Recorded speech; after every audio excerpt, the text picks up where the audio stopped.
था। लेकिन चूंकि इसमें मैंने बाद में बहुत जगह सुना देखा तो ये पता लगा कि एक कंफ्यूजन बना हुआ है कि लोग दबी दिलवर्द या इनको सफरा के लिए मानते हैं, समझते हैं। अब ये पता नहीं कब कहाँ से किसने कह दिया, कैसे सुन लिया, क्या हुआ, ये नहीं पता। लेकिन हाँ, ये एक कन्फ्यूज़न और एक गलतफ़हमी और मुग़ालता है, जो कि बहुत बुरी बात है, बहुत गलत बात है कि हम एक चीज़ को बिल्कुल ही अपोज़िट तौर पे इस्तेमाल कर रहे हैं। देखिए, सबसे पहले हम इसके रेफ़रेंस के तौर पे लेते हैं शरह असबाब, जो कि एक बहुत ऑथेंटिक बुक है हमारी। यहाँ पर जब हम वर्म बलगमी जिगर का बात करते हैं, तब मामूलात मतब में मौजूद दबिदुल वर्द, कुरकुम कबीर, शरबती नार का ज़िक्र मिलता है। बलगमी वर्म जिगर में, बारिद में। और उसके बाद अगर हम क़राबादीन आज़म, जो कि बहुत ऑथेंटिक और बहुत मशहूर और बहुत अच्छी किताब है, उसको जब हम पढ़ते हैं, देखते हैं तो हम मौजूद दबिदुल वर्द इस्तिस्क़ा में मामूल है और बराए सुदाए बारिद, सदर व द्वार व ज़ौफ़ मैदा व तफ्तीश जिगर व तहलील औराम व दबिलात व मनाए सबूत अबखरा व तनीन वदी के वास्ते सूदमंद है। यानी कि ये बलगमी अमराज के लिए, बलगमी ख़िल्त के लिए ज़रूरी है जबकि उसका गलबा हो। और अब इसके बाद हम लेते हैं जामिउल हिकमत। ये अपने आप में एक अच्छी किताब है।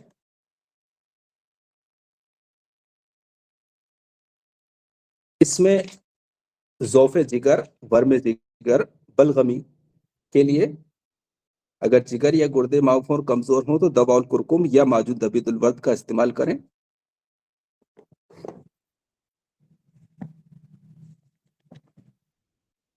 बयाज़ कबीर बहुत मशहूर किताब है, बहुत पढ़ी हुई है।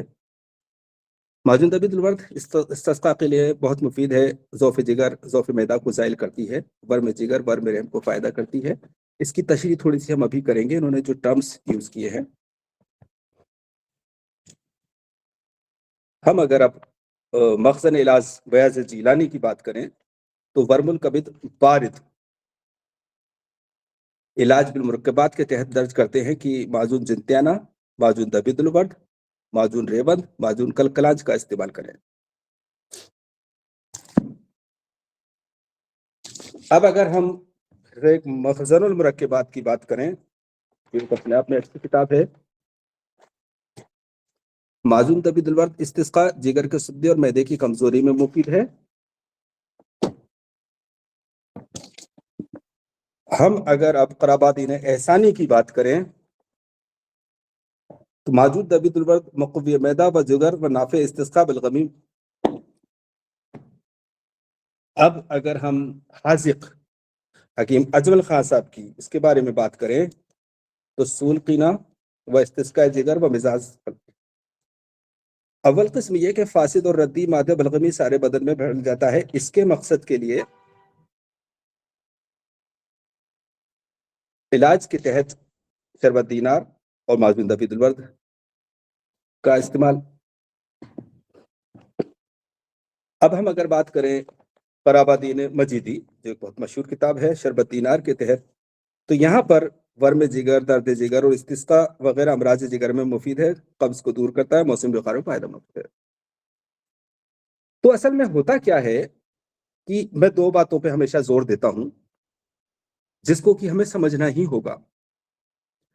एक मुफ़रदात की नॉलेज, अगर हमें मुफ़रदात की अच्छी नॉलेज है, अच्छी पकड़ है, अच्छी समझ है, तो हम जो मुरक्कबात के नाम है और उनके जो अज्ज़ा हैं, उनको समझ करके हम फ़ैसला कर सकते हैं। और एक बात मैं फिर से कहता चलूँ कि हमारी इस क्लास का मकसद आपको ये इलाज, मुआलजा या नुस्खे बताना कतई नहीं है। हमारा मकसद है आपके अंदर वो सलाहियत पैदा करना, जो कि आगे चल कर के आप खुद इस काबिल हो जाएँ, इंडिपेंडेंट हो जाएँ कि खुद कहीं भी पढ़ें, सुनें, तो उसको फ़ैसला कर सकें कि ये क्या है, किस ख़िल्त से ताल्लुक़ रखती है।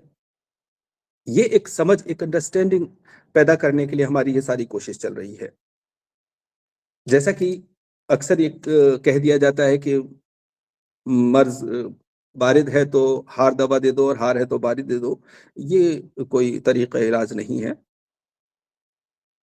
तो जब हम मुफरदात का कमांड हासिल कर लें और उसके बाद जो हमारे यहाँ टर्मिनोलॉजी है, टर्म्स जो है, इस्तिलाहात जो है, वो जब तक हम नहीं समझेंगे तब तक भी हम बुक्स को पढ़ भी नहीं पाएंगे, और पढ़ भी अगर लेंगे तो उसको फिर नहीं समझेंगे तो उसको हमारी अपनी प्रैक्टिस में अप्लाई नहीं कर पाएंगे। मिसाल के तौर पे फिलहाल मैं क़ुराबादीन मजीदी, इसके जो इस्तेमालात के तहत जो टर्म्स यूज किए गए हैं उनको देखिए आप। वर्म जिगर, दर्ज जिगर और इस्तिस्का, आपने सुना होगा कि तकरीबन हर किताब में इस्तिस्का वर्ड जरूर इस्तेमाल किया गया है। कहीं दर्द जिगर, वर्म जिगर, ये सब भी इस्तेमाल हुए हैं, लेकिन इस्तिस्का हर किताब में लिखा हुआ है, हर जगह लिखा हुआ है। इस्तिस्का क्या होता है? Collection of water in tissues, accumulation of water in tissues, खुलियात के अंदर पानी का भर जाना। वो किसी भी उजू की वजह से, किसी भी कॉज से हो सकता है, लेकिन पानी क्या होता है? बलगम, तरी। तो जब इस्तिस्का होता है, जो एडिमा होता है, हम यहाँ पे उस इन्फ्लेमेशन या उस इन्फेक्शन की बात नहीं कर रहे हैं जिसमें कि दूसरी चीजें होती हैं। और जो इन्फ्लेमेशन हो, इस एडिमा में सिर्फ और सिर्फ पानी होता है, सूजन नहीं होती है, दर्द नहीं होता है। लेकिन इन्फ्लेमेशन जो होता है, जो इल्तिहाब होता है, वहां पे सुर्खी होती है, दर्द होता है, सूजन होती है और गर्मी होती है। ये चार चीजें वहां पे जरूर पाई जाती हैं।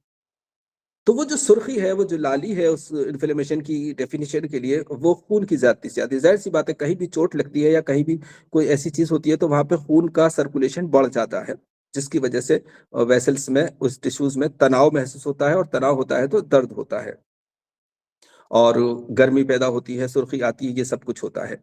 तो वहां पर खून की वजह से ये सब कुछ हुआ है, वो सफरा नहीं है। लेकिन हम फिलहाल बात कर रहे हैं एडिमा की। एडिमा यानी कि पानी का जमा हो जाना।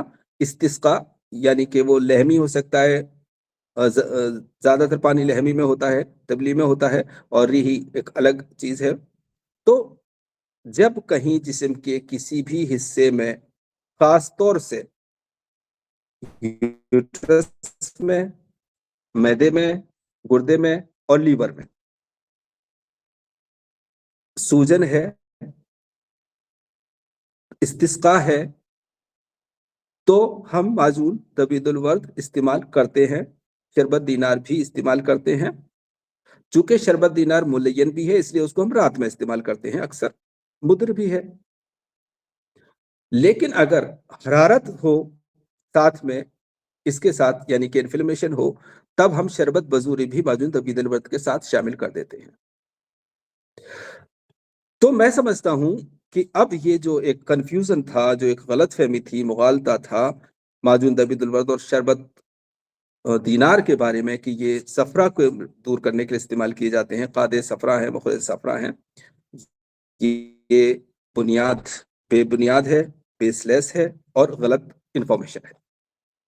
मैं समझता हूं अब ये चीज क्लियर हो गई होगी हमेशा हमेशा के लिए। मैंने इसीलिए इतनी सारी बुक्स का रेफरेंस दिया।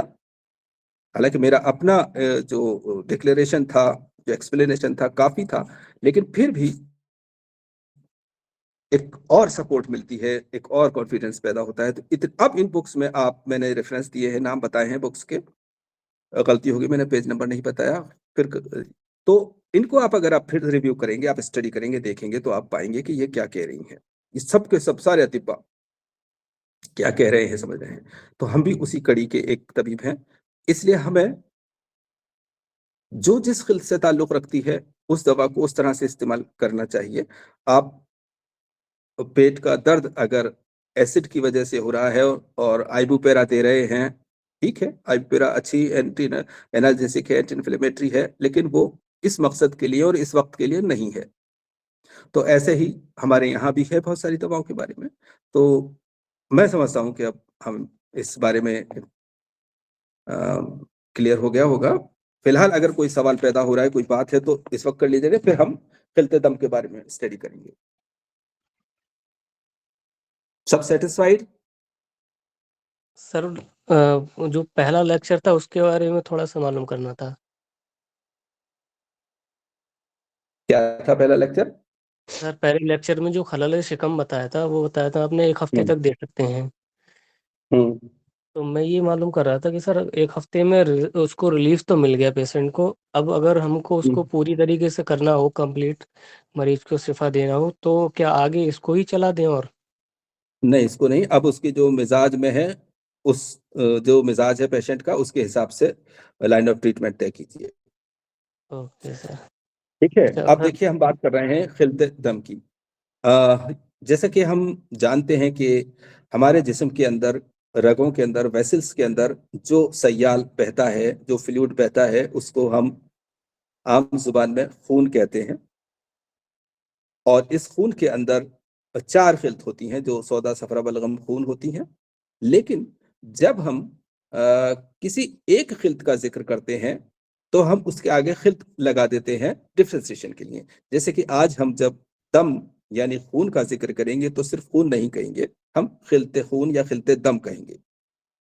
वो इसलिए कि अगर हम सिर्फ खून कहते हैं, तो खून का मतलब होता है ये मजमुआ, एक मुरक्कब, एक पूरा सय्याल। तो इसलिए हालाँकि आमतौर से ऐसा बोला जाता है, ऐसा ही समझा जाता है और ये सब चलता है। लेकिन फिलहाल ये क्लास है थोड़ा समझने के लिए। हालाँकि ये वो कॉलेज वाली क्लास नहीं है जहाँ पे कोई एग्ज़ाम होना है या उस तरह की बहुत सारे जो ज़रूरी नहीं है वो एक्सप्लेनेशंस हों। फिलहाल हम अहम बातें कर रहे हैं क्योंकि यहाँ पर सभी प्रैक्टिशनर्स हैं और मैं भी एक प्रैक्टिशनर हूँ, इसलिए प्रैक्टिशनर्स को प्रैक्टिस के हिसाब से समझाया जाए, बात की जाए, वो उनकी ज़रूरत होती है। बहरहाल हम बात कर रहे हैं खिलते दम की, खून जिसका कि मिजाज गर्म व तर है और इसका जो खास फ़ेल है हमारे जिस्म में, जिस्म को तग़ज़िया पहुँचाना है, न्यूट्रिशन पहुँचाना है और रूह हैवानी को तमाम जिस्म में पहुँचाना है। ये रूह हैवानी जिसको कि हमने पिछले दिनों जब रूह को पढ़ा था, तो इस बारे में बात की थी। खून के साथ सर्कुलेट होती है। आज की अगर आप एनालिसिस ब्लड की देखेंगे, तो वहाँ पे आप पाएँगे कि वो जो कुछ हम कह रहे हैं तकरीबन सही है, बस जो टर्म्स की बात है वो थोड़ी-सी डिफ़र करते हैं। तो ये जो खून है, गर्म-तर है और बहुत सारे लोग होते हैं जिनका मिज़ाज दम भी होता है, यानी कि जिन लोगों के जिस्म में खून का रेशो, खून का तनासुब ज़्यादा हो, वो दमवी मिज़ाज के कहलाएँगे। Sanguine temperament. ये लोग अ, आमतौर से इनका कद बड़ा होता है और लहीम होते हैं, यानी कि इनकी बॉडी बिल्ड अच्छा होता है, मस्कुलर होते हैं। चूँकि हम ये मानते हैं, हमारा जो नज़रिया है कि खून बज़ाते खुद एक कच्चा गोश्त है, यानी कि इसके अंदर गोश्त बनने की, मसल्स बनने की, टिश्यूज़ बनने की सलाहियत है, ये उसमें कन्वर्ट हो जाता है और ये सच भी है कि सब जगह न्यूट्रिशन ले जाता है और वहाँ जाकर के जिस ऑर्गन की ज़रूरत होती है, उसको पूरी करता है। तो जो दमवी मिज़ाज का शख्स है, चूँकि हम जब ये देखते हैं कि खून का मिज़ाज गरम-तर है और उसका जो टेस्ट है, वो मीठा है, हलो है, थोड़ा-थोड़ा मीठापन है उसके अंदर। तो जब किसी शख्स का मिज़ाज दमवी होता है, तो या तो अक्सर या कभी-कभी या जब वो के बीमार होता है, तो उसके मुँह का मज़ा, उसका ज़ायक़ा, उसका टेस्ट थोड़ा मीठा हो जाता है। डायबिटिक लोगों का भी मीठा हो सकता है, लेकिन हम यहाँ पर मिज़ाज के एतबार से बात कर रहे हैं। तो अगर कोई पेशेंट ये कहता है कि मेरा मुँह अक्सर मीठा रहता है या कोई आपके पास किसी बुखार का पेशेंट आता है या किसी इस तरह के लेके आता हूँ मीठे का शिकायत, तो आपको देखना होगा कि इसको क्या गलबे दम है, क्या खून की ज़्यादती है? ये इस नज़रिए से एक बार देखना होगा। तो जब किसी शख्स का मिजाज दमवी होता है तो उसकी कुछ अपनी अलामात भी होती हैं। जैसा कि हमने लास्ट टाइम जब उमूर तबीया हम पढ़ रहे थे और जब हम खिल्त पढ़ रहे थे तो वहाँ पे हमने रतूबत के बारे में, बरूदत, यबूसत के बारे में भी जाना, कैफियत को समझा था। यहाँ पे अगर अगर हम देखें कि खून का ये एक दूसरे से रिलेट करती हैं सारी चीज़ें, इसीलिए सभी चैप्टर्स को, सभी सब्जेक्ट्स को पढ़ना समझना ज़रूरी होता है। तो हम यहाँ पे जब देख रहे हैं कि खून का मिजाज गर्म तर है, यानी कि इसके अंदर तरी है। तो तरी का जो खासा होता है, वो ये होता है कि वो किसी भी चीज़ को भारी कर देती है। जैसे कि एक सूखा कपड़ा है, वो हल्का होता है, इसको पानी में डिप करिए, पानी को अब्ज़ॉर्ब करके वो कपड़ा भारी हो जाएगा। कहीं भी किसी भी जगह तरी जो होती है, वो उसको भारी कर देती है। इसीलिए जिसका मिजाज दमवी होगा, उसका बदन उसको खुद को भारी महसूस होगा, भारीपन महसूस होगा। जब दिखने में भी भारी होगा, लेकिन वो खुद भी भारीपन महसूस करेगा। और जब ये भारीपन उसके दिमाग तक पहुंचता है, तो उसको नींद आती है। आपने देखा होगा कि दमवी मिजाज के लोग बहुत सोते हैं, उनको कहीं भी नींद आ जाती है। और ये भी देखा होगा कि जब ब्लड प्रेशर ज़्यादा होता है, दिमाग की तरफ ज़्यादा बढ़ जाता है, वहाँ खून का इज्तिमा हो जाता है, तो भी नींद आने लगती है, सर भारी होने लगता है, ख़ास तौर से कनपट्टियों में दर्द, आँखों के अंदर दर्द। ये पहले के ज़माने में ब्लड प्रेशर को नापने के लिए इतने ज़राए नहीं थे, तो इसलिए उस वक़्त इस मर्ज़ को इस नज़र से देखा जाता था कि एक शख्स का दिमाग भारी हो रहा है, कनपट्टी में दर्द हो रहा है और उसको नींद आ रही है, पड़े रहने का मन कर रहा है, तो गलबे दम मानते थे और उसके हिसाब से उसका इलाज करते थे। चूँकि खून का हम चूँकि ये क्लास मुंजिज़ और मुसिल की चला रहे हैं, तो इस यहाँ पे ये बात ध्यान रखने की होगी कि खून का कोई भी मुंजिज़ या मुस्हिल नहीं है। क्योंकि खून हमारे जिस्म का एक अहम ख़िल्त है, तो इसको जिस्म से निकाला नहीं जाता है, नुज़ुज़ के ज़रिए। वो एक अलग बात है कि इसके साथ कोई दूसरी ख़िल्त अगर शामिल है, तब वो उस ख़िल्त को निकालने के लिए मुंजिज़ देते हैं, उस ख़िल्त के लिए, खून के लिए नहीं।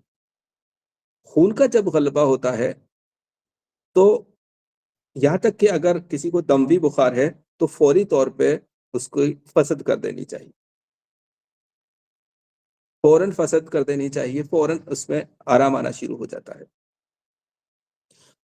तो जो दमवी इलाज है, दमवी अ, अमराज़ हैं, उनका सबसे बेहतर तरीका फ़सद खोलना है, जिस्म से खून को इस तरह से बाहर निकालना है, न कि नुज़ुज़ के ज़रिए, जो उसका प्रेशर बना हुआ है। यही वजह है कि आपने देखा होगा नेचुरली भी कई बार ब्लड प्रेशर हाई होता है तो उसको अगर हम फ़स्त नहीं खोलते हैं, उसको उनको अपने तरह से बाहर नहीं निकालते हैं तो या तो एपिस्टेक्सिस हो जाती है, नक्सीर आ जाती है या ब्रेन में ही ब्लड हेमरेज हो जाता है। तो इसलिए ज़रूरी है कि वो नौबत आए उससे पहले ही हम उसका फ़स्त खोल दें। अब खून में जो तगय्युर आते हैं, जैसे कि हर ख़िल्त में हो गैर तबई ख़िल्त होती हैं, तो खून गैर तबई होने के लिए आम तौर से इसमें 2 बातें आती हैं। एक, आपने अक्सर सुना होगा फ़साद खून और दूसरा गलियान खून, जिसको कि जोश खून भी कहा जाता है। तो फ़साद खून का मतलब ये है, खून के अंदर किसी तरह का कोई अडल्ट्रेशन हो जाना, बिगाड़ पैदा हो जाना यानी कि उसके अंदर किसी तरह का कोई अक्सर इन्फेक्शन होता है। वो जरासीमी हो सकता है, वो वायरल हो सकता है, वो कोई भी हो सकता है। तो यहाँ पर खून में फसाद अगर लफ्ज़ हम इस्तेमाल कर रहे हैं, तो इसका मतलब ये है कि यहाँ पर खून में ऐसी खराबी पैदा हुई है, जिसको कि हम उन दवाओं के ज़रिए, वो दवाएँ जो खून को खुश्की पैदा करती हैं, सुखाती हैं, इंग्लिश में उनको एंटीबायोटिक के तौर पे इस्तेमाल करते हैं। हमारे यहाँ जैसे मिसाल के तौर पे माजून उष्बा हम जब इस्तेमाल करते हैं, तो उसका मकसद ये होता है कि जो खून के अंदर एक्स्ट्रा रतूबत होती है, जिसमें कि जरासीम पनपते हैं, उसको सुखा देती है, उसको ख़त्म कर देती है। तो जरासीम ख़त्म हो जाते हैं। डायरेक्टली हम ऐसा नहीं करते, इनडायरेक्टली होता है ये। तो ये जब फ़साद खून होता है, तब इस तरह की दवाएँ, चाहे वो स्त्रीफल शात्रा के तौर पे हम इस्तेमाल करें या माजुन उशवा के तौर पे इस्तेमाल करें, या हम कोई अबे-तूतिया के तौर पे इस्तेमाल करें, या कोई हम दार चिकना रस कपूर को इस्तेमाल करें, कोई भी ऐसी चीज़ जो इसके फ़साद को दूर करती है, सिम्बुलफ़ार को अब यूज़ नहीं करते हैं, बैन है, कतई यूज़ नहीं करें इसको। लेकिन जब खून में गलियान होता है, गली कहते हैं जोश को, तो जब गलियान होता है, जब जोश होता है, उफान आता है खून में, तब इसका मतलब ये होता है कि उस खून के अंदर रतूबत बढ़ी है और हरारत बढ़ी है। उसकी वजह से उसमें खून, उस दौर में आज से कई सौ साल पहले मुल्ला नफीस ने इसकी जब स्टडी की थी, और ताज्जुब की बात ये है कि उस दौर के तकरीबन तमाम अतिब्बा अपनी-अपनी कानून लिखा करते थे या उस पे काम किया करते थे। लेकिन मशहूर सिर्फ़ शेख की अल कानून है। बाकी मुल्ला नफीस की भी है, और भी कई हुक्मा की अपनी कानून है। तो उन्होंने अपनी कानून में लिखा था कि खून के अंदर एक अंगूर के शीरे जैसा कोई मादा होता है, जिसमें कि उबाल पैदा होता है, गर्मी पैदा होती है, हरारत पैदा होती है, तो उसमें जोश आ जाता है। ये उस वक़्त की बात है। आज हम जानते हैं कि खून के अंदर अच्छा खासा ग्लूकोज़ होता है, और उसी वजह से उसमें मीठापन होता है, और वो सारी बातें इसके अंदर होती हैं। तो जब खून के अंदर जोश आता है, तो हम उस वक़्त ऐसी दवा देंगे जो उस खून के जोश को साकिन करें, तस्कीन दे, यानी कि मुसक्किन अद्विया। लेकिन वो दवाएँ ऐसी भी होनी चाहिए जो सिर्फ़ तस्कीन नहीं दें, बल्कि उसको जज़्ब करें और जिस्म से बाहर निकालें। जैसे मिसाल के तौर पे केवड़ा है, संदल है, कासनी है, और शरबतुन्नाब बहुत मशहूर चीज़ है ऐसे काम के लिए। चूँकि शरबतुन्नाब खून के अंदर जो एक्स्ट्रा वाटर होता है, एक्स्ट्रा रतूबत होती है, उसको उसमें से निकाल देता है, और खून एतदाल पे आ जाता है। तो खून को एतदाल पे लाने के लिए, जबकि उसके अंदर फ़साद हो गया हो, जो कि अक्सर लंबे टाइम दवा चलती है उसकी, तब हम बहुत सारे माजून और शरबत वगैरह इस्तेमाल करते हैं। लेकिन जब अ, गलियान या जोश हो गया हो, तब हम दूसरी तरह की दवा इस्तेमाल करते हैं। तो दोनों में ही जिस्म में दाने निकल सकते हैं, जबकि फ़साद हुआ है और जबकि गलियान हुआ है। लेकिन जब जोश हुआ है खून में, तो उसके दानों में इन्फेक्शन नहीं होगा, सिर्फ़ पानी होगा, पीलापन होगा, जलन हो सकती है, खुजली हो सकती है, और नहीं भी हो सकती है, लेकिन अक्सर होती है, क्योंकि वो हरारत इसमें शामिल होती है। तो यहाँ पे चूँकि जोश, उबाल आया है, तो यहाँ इसमें कोई इन्फेक्शन नहीं होगा, कोई मवाद नहीं होगी, कोई पस नहीं होगी। लेकिन अगर फ़साद खून की वजह से बसूर पैदा हुए हैं, फुंसी पैदा हुए हैं, दाने पैदा हुए हैं, तो उसमें पस भी होगा, यानी कि इन्फेक्शन होगा, और स्वेलिंग भी आएगी, और वो ज़्यादा बड़ा भी होगा। तो इस तरह से हम इसको देख सकते हैं। अब आपने देखा होगा कि जब फसाद खून होता है तो उसकी वजह से ब्लड प्रेशर नहीं बढ़ता है, बल्कि उसका असर बाहर की तरफ स्किन पे ज्यादा होता है। वो परसेंट टू परसेंट डिफर करता है। अक्सर किसी के चीक्स पे हो सकता है, किसी की थाइस पे हो सकता है, किसी के चेस्ट पे हो सकता है, किसी के सर में हो सकता है, कहीं भी हो सकता है। लेकिन जब जोश खून होता है तो उसके नतीजे में ये दाने भी निकल सकते हैं और ब्लड प्रेशर भी बढ़ सकता है। तो जब ब्लड का वॉल्यूम बढ़ जाता है तारी की वजह से और उसमें जोश उस तेजी आती है, और तब जो मॉडर्न सिस्टम है वो मुदिरात देता है, डायूरेटिक्स देते हैं। हमारे यहाँ पे पस्द तो करते ही हैं ताकि वो उसका टोटल वॉल्यूम ही कम हो जाए, लेकिन बहुत सारी जो मुदिरात हैं वो भी इस्तेमाल की जाती हैं मरीज के जरूरत के हिसाब से। और हमारे यहाँ एक खास बात और है कि उस वक्त न सिर्फ खून के कम करने के लिए दवा इस्तेमाल की जाती हैं, बल्कि क्योंकि खून पंप हो रहा है दिल से, तो दिल में पैदा हो रही है हरारत जो कि नुकसानदेह हो सकती है।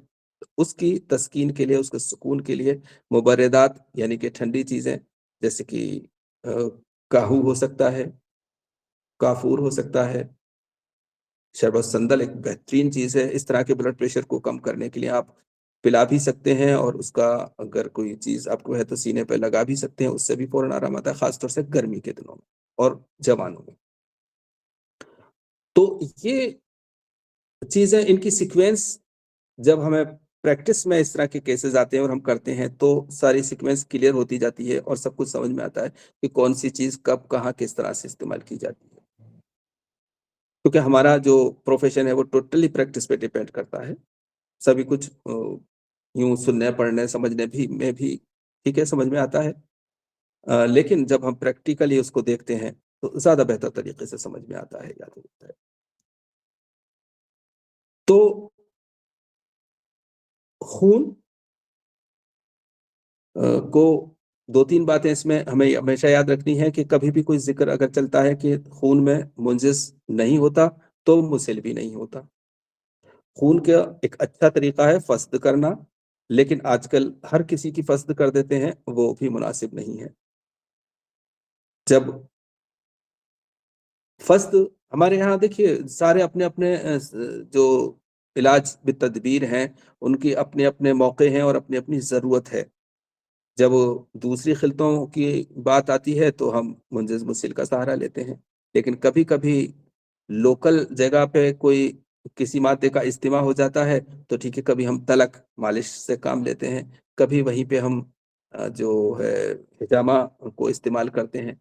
कहीं और भी ऐसी जगह, बहुत ही लिमिटेड जगह पे कोई किसी तरह का इन्फेक्शन हो या कुछ चीज़ निकालनी हो, तो ठीक है, हम लीच थेरेपी का भी इस्तेमाल करते हैं, जोंक लगाते हैं।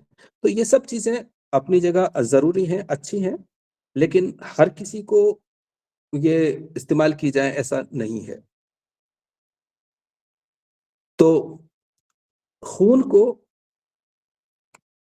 जिन लोगों का खून का मिज़ाज होता है, उन लोगों के लिए ऐसी दवाएँ और खुराक जो उस खून को एतदाल पे रखें, इस्तेमाल करनी चाहिए। मिसाल के तौर पे हड़ का मुरब्बा।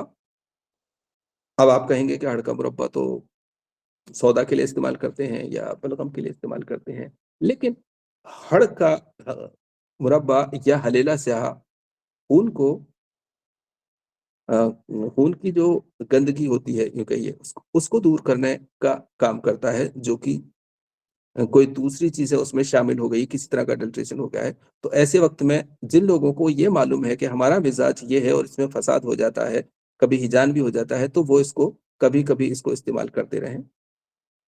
और अगर कुछ लोगों की ऐसी टेंडेंसी है कि उनको कोई ऐसी चीज़ नहीं है जो कि सेकेंडरी प्रॉब्लम हो, जो उसकी वजह से कहीं ब्लड प्रेशर उनका रहता है, कोई और कॉज़ हो बॉडी के अंदर, तो उन लोगों का एक सिर्फ़ किशमिश खुश्क खाना खाने के बाद चबा लेना बहुत अच्छे रिज़ल्ट देता है। ये खून की गर्मी को भी दूर करता है, खून को सुकून भी देता है, खून की स्पीड को भी कम करता है। तो इस तरह से जब हम खिल्त दम की बात करते हैं, तो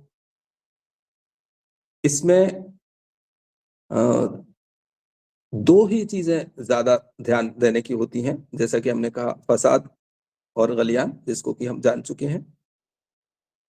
और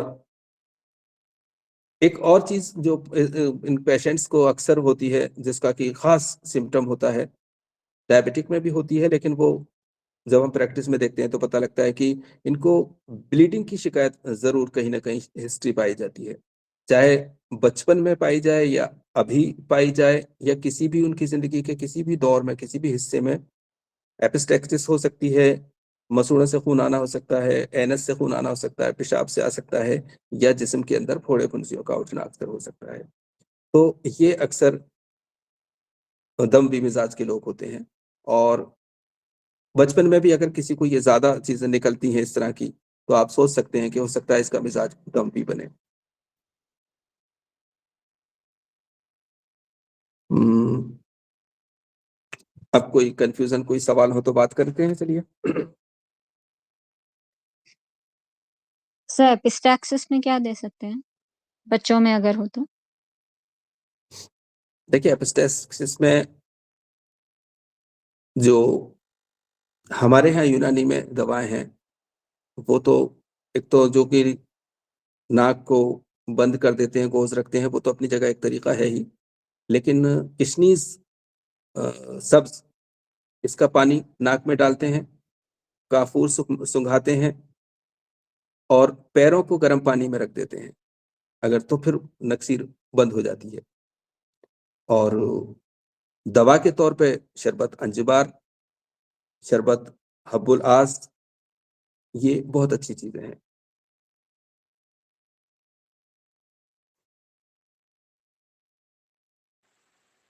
सर इनकी डोज़ देखिए बच्चा जैसे कि इन्होंने कहा, बच्चा अगर है तो 10 एमएल पानी में घोल करके पिलाना काफ़ी होता है, चाहे शरबत अंजबार हो या हब्बुल आस हो। या इस वक़्त में अनार का भी कोई कहना चाहिए शरबत या कोई मुरक्कब इस्तेमाल किया जाए तो बहुत बेहतर रिज़ल्ट मिलते हैं एपिस्टैक्सिस में।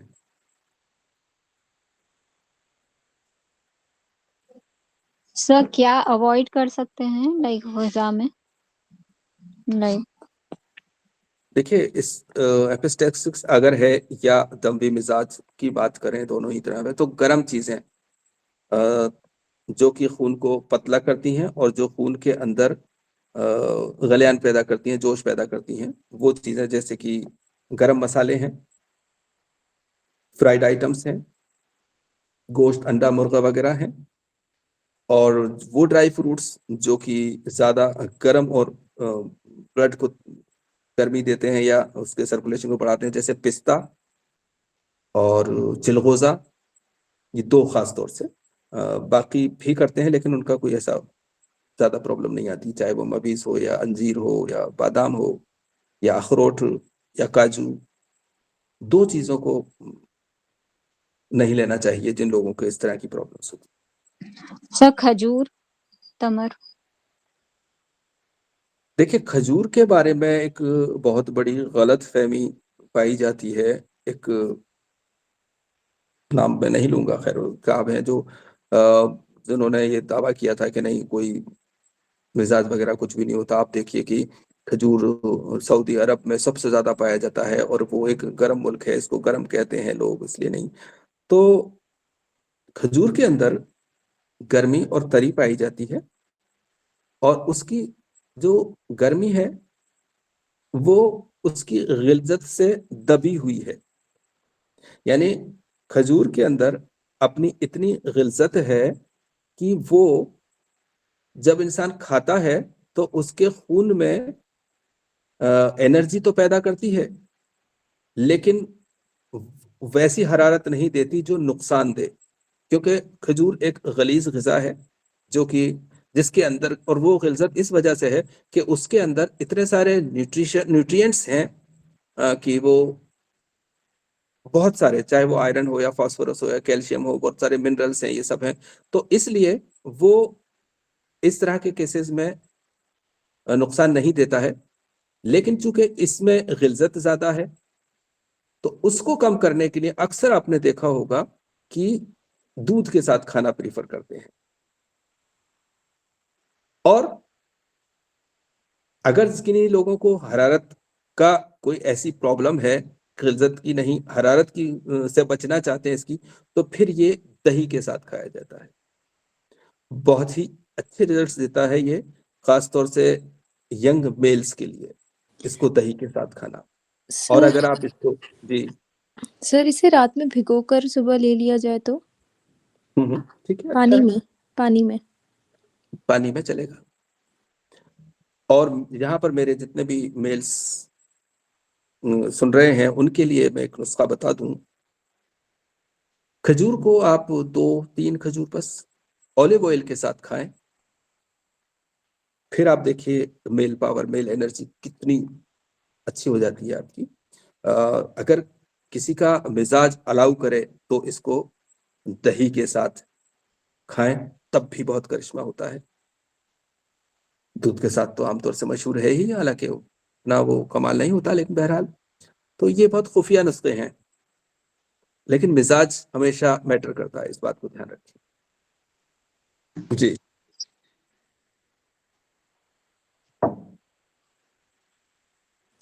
सर मेरा एक और क्वेश्चन था। हम्म, आपने कहा कि दमवी मिजाज वालों में अगर बुखार तेज आती है तो तभी फस्त खोल देनी चाहिए, हम्म।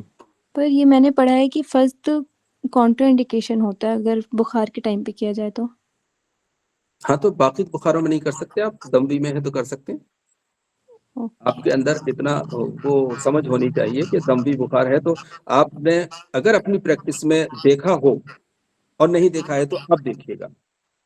आपके पास एक पेशेंट आता है बुखार वाला, जो कि आपको यकीन हो कि हाँ ये दमवी है, इसके अंदर दम, चेहरा लाल हो रहा हो उसका, और ऐसा मुंह मीठा बता दे या ऐसा।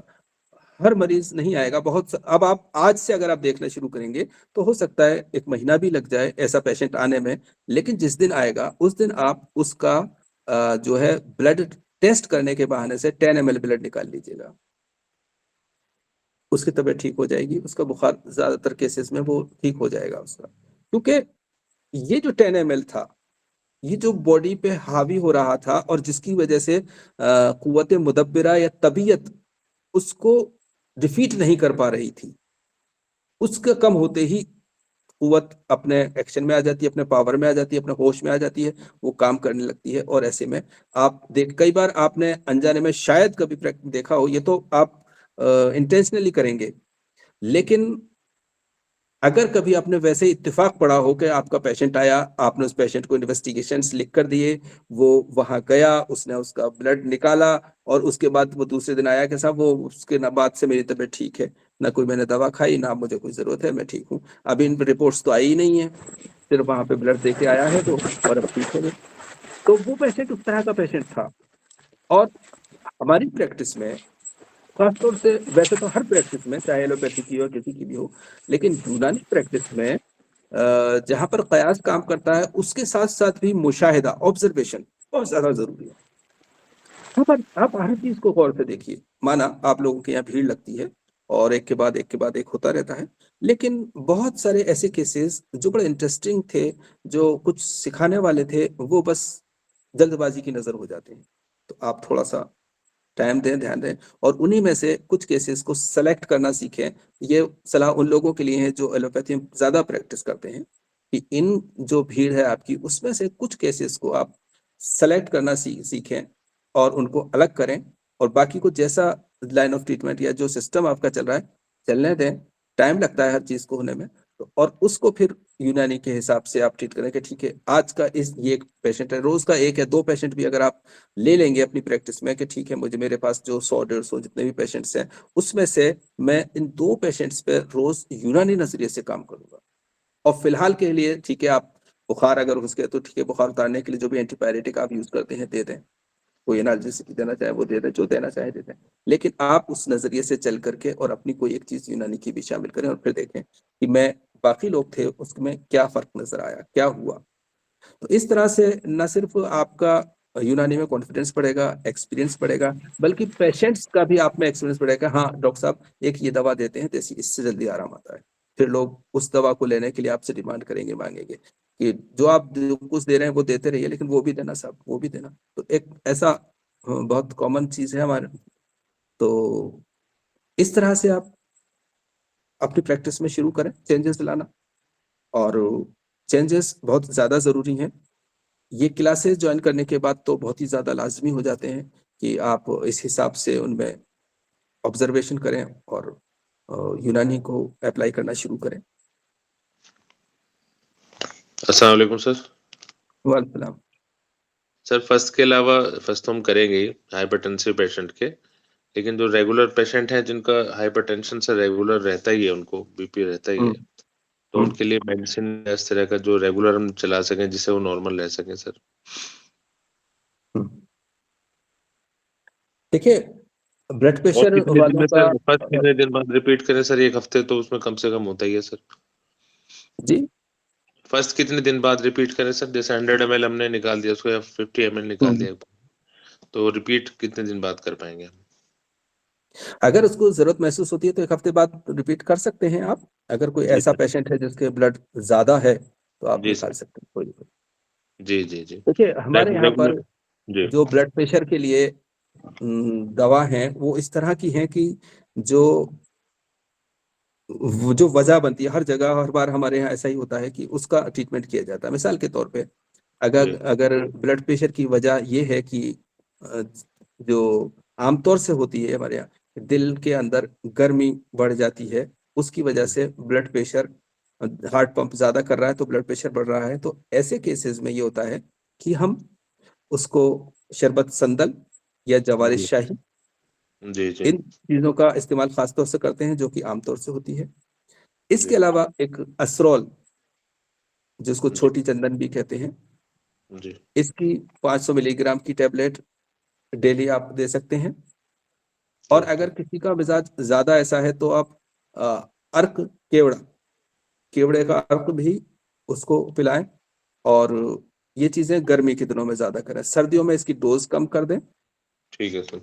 और तो इस ये चीजें करने से कम जो हार्ट की वजह से, गर्मी की वजह से जो है, या जिगर की गर्मी की वजह से, या किडनी की वजह से जो हो रहे हैं ना, वो सेटल जी हो जाते हैं।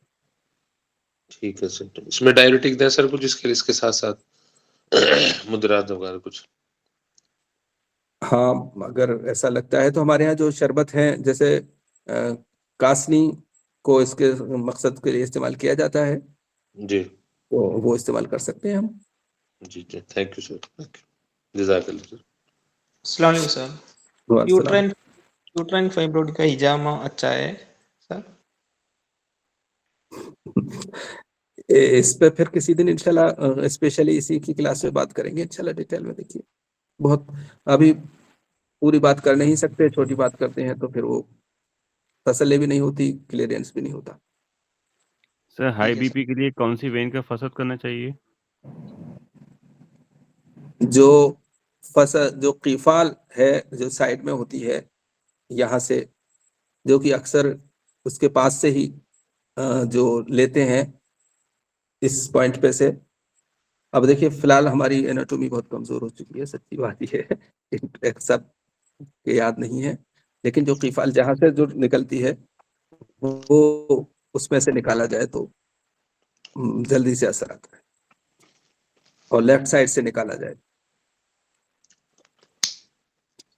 वालेकुम वालेकुम। सर। ब्लड प्रेशर की सर माहियत क्या है? मतलब माहियत तो से कुछ होगा ना? माहियत से मुराद फिलहाल आप क्या ले रहे हैं, जरा सा मुझे तो थोड़ा समझाएं। मतलब माहियत से मुराद सर कि मतलब उसका कुछ ना कुछ वजह रहेगा ना, ब्लड प्रेशर का मतलब मेन वजह क्या रहेगा, ऐसा कुछ माहियत में तो होगी। देखिए ब्लड प्रेशर को हमारे यहाँ यूनानी में बहुत ज्यादा काम नहीं हुआ है इस पे, और एलोपैथी ने इस पे बहुत काम किया है, बहुत अच्छी तरह से समझा है इसको। तो हम इसको ज़गतम कवी कहते हैं। ज़ब्त-ओ-दम कवी, यानी हाइपरटेंशन, हाई ब्लड प्रेशर।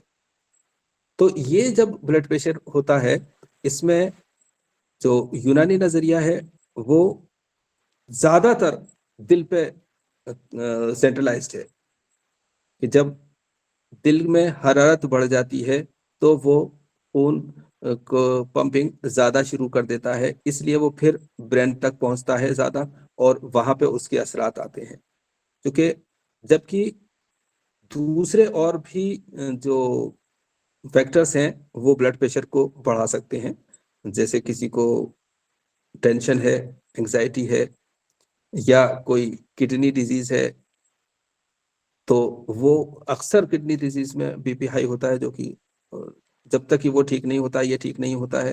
क्योंकि आप जानते हैं कि किडनी डिजीज की प्रॉब्लम ये है कि आप अगर डायूरेटिक देते हैं तो किडनी में नुकसान होता है और वहाँ यूरिक एसिड बढ़ जाता है, और अगर आप डायूरेटिक नहीं देते हैं, किडनी उसको नहीं निकाल पाता है, बॉडी के अंदर ब्लड का वॉल्यूम बड़ा रहता है, वाटर रिटेंशन होता है, तो फिर बीपी हाई होता है। तो इस वजह से ऐसे लोगों को वो दवाएं ज्यादा दी जाती हैं जो दिल को सुकून देते रहें, उनकी हरकत को कम करें। जैसे हमने कहा शरबत संदल, इसमें सारे फहरिस्त रहता है ब्लड प्रेशर को कम करने के लिए, या असरोल, केवड़ा, ये 5-7 दवाएं हैं जो हमारे यहाँ बीपी के लिए इस्तेमाल की जाती हैं। और मुदिरात, अगर किडनी की प्रॉब्लम नहीं है तो मुदिरात बहुत अच्छी तरह से दी जाती हैं और काम करती हैं वो।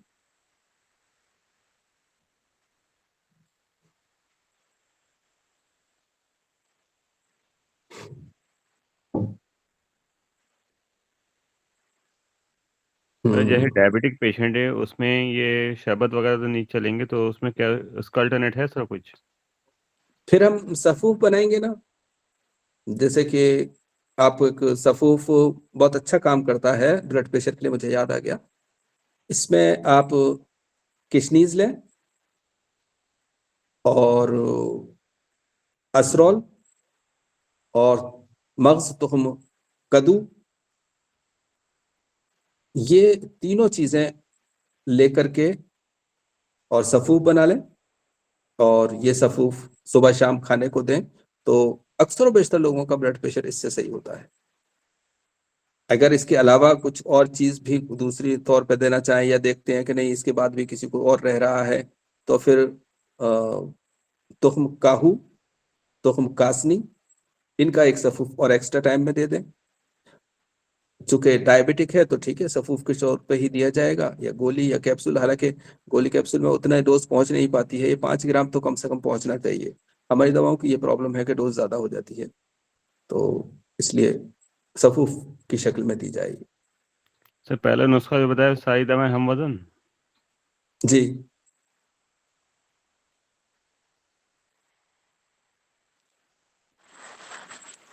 सर लाइकेन प्लेनस का लाइन ऑफ ट्रीटमेंट।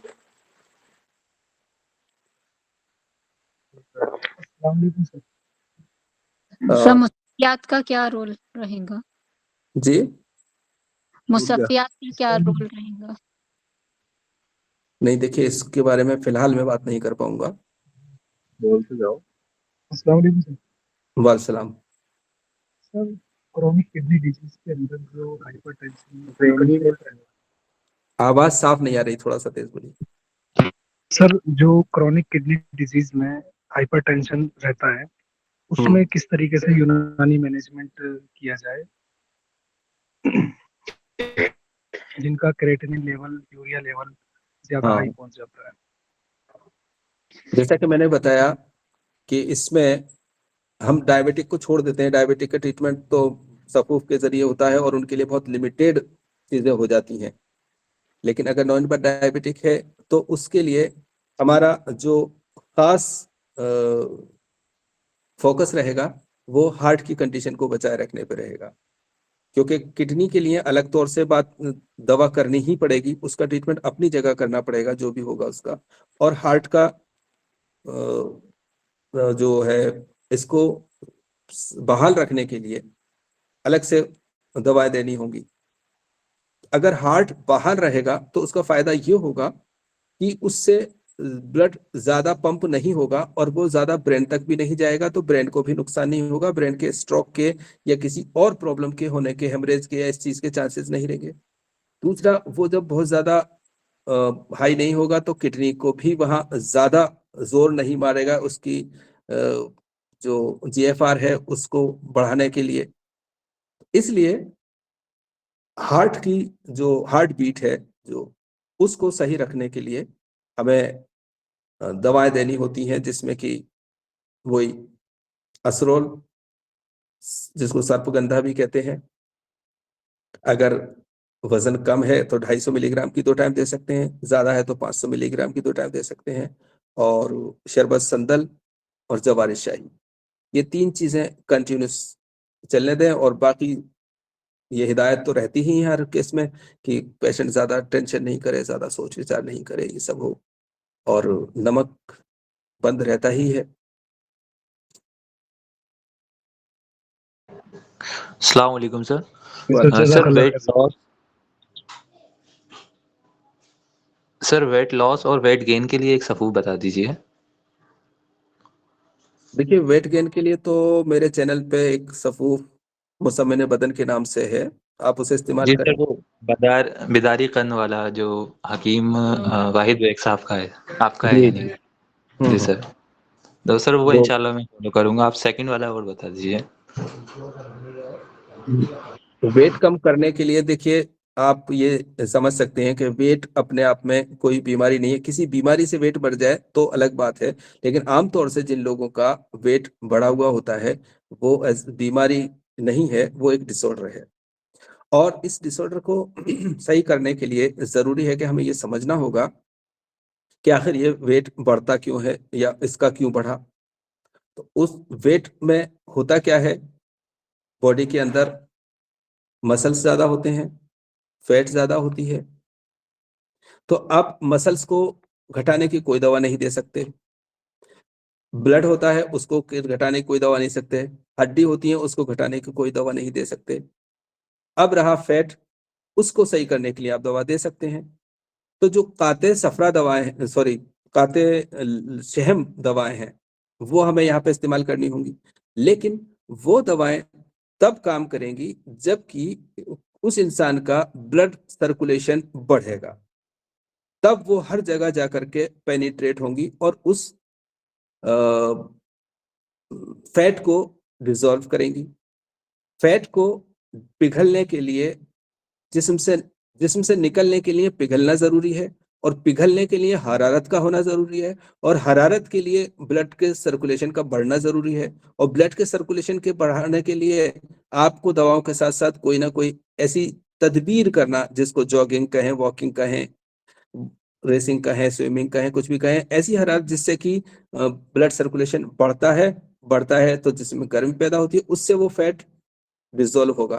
तो ऐसा बिल्कुल भी, यही वजह है कि ज्यादातर केस सक्सेसफुल नहीं होते वेट कम करने वाले, कि ऐसा बिल्कुल भी नहीं है कि आप सिर्फ किसी एक दवा से या 5 दवा से या 10 दवा से किसी का वजन कम कर दें। आपको एक तरफ तो उसका इंटेक कम करना पड़ेगा कि भाई देखिए, आपको मीठा इसलिए नहीं खाना है कि मीठा बॉडी के अंदर जाकर के और फैट में कन्वर्ट हो जाता है और वो डिपॉजिट होता है। मीठा आपका इसलिए बंद है, नमक आपका इसलिए बंद है कि वो बॉडी में वाटर रिटेंशन करता है, उसको भूनने के जाने देता है, तो बॉडी का वेट बढ़ता है, इसलिए आपको नमक कम खाना है। घी, चिकनाई, तेल इसलिए बंद है कि ये तो डायरेक्टली ही जाकर के फैट बनते हैं, तो इसलिए आपको ये इतनी सारी चीजें बंद करनी है। अब वो चीजें खानी है जो चीजें आपको जो कैलोरीज हैं उसको नहीं बढ़ाएं। मिसाल के तौर पे जो सैलड्स होती है, जैसे कि खीरा है, ककड़ी है, इनके अंदर कोई कैलोरी नहीं होती, लेकिन किसी हद तक पेट भर देते हैं, बॉडी के अंदर जो जरूरत होती है उसको पूरा करते हैं। तो इसीलिए इसमें जो इस तरह की हरी सब्जियां जो है सैलेड्स कहलाती हैं, इनको इस्तेमाल किया जाता है ताकि कैलोरी तो नहीं मिले फैट, लेकिन आ, हमारी भूख मिट जाए, हमारी जरूरत मिट जाए, और फिर इंसान उसको एक्सरसाइज करे। बिना एक्सरसाइज करे और बिना डाइटिंग के, बिना रोके वेट कम नहीं होता है। इसलिए खाना पीना कम करना पड़ता है, एक्सरसाइज कम करनी पड़ती है, फिर अगर आप दवाएं देते हैं जैसे कि इत्रिफल सगीर है, वो रात को सोते वक्त दीजिए। जो कैप्सूल लुक मकसूल है वो आप सुबह दीजिए, और बाकी ये सारे काम करवाइए, तो फिर आपको रिजल्ट मिलते हैं।